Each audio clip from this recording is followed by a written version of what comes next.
전세난에 지친 실수요자들이 차라리 집을 사자며 서울 주변 도시를 찾고 있습니다. 대표적인 데가 경기도 김포입니다.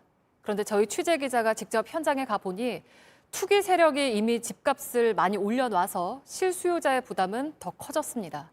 정부는 이런 곳들을 규제 지역으로 지정하는 걸 검토하고 있지만 뒷북이라는 지적입니다. 안태훈 기자입니다.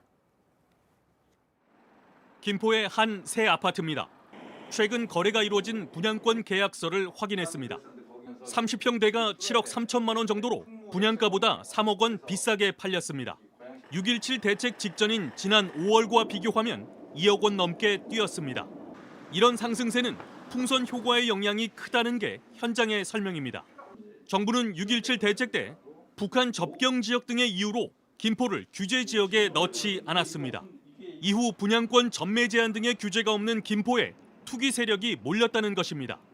요즘 들어선 서울의 전세난 때문에 수도권에서 집을 사려는 실수요자도 늘고 있습니다.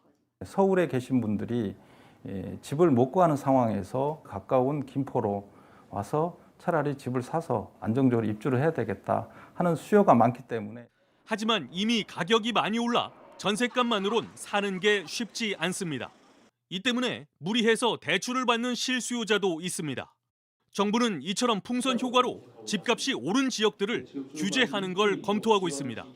규제가 없는 지역으로 투기를 하는 다주택 매집하는 분들이 최근에 쏠림 현상이 나타나서 예의주시하고 있습니다.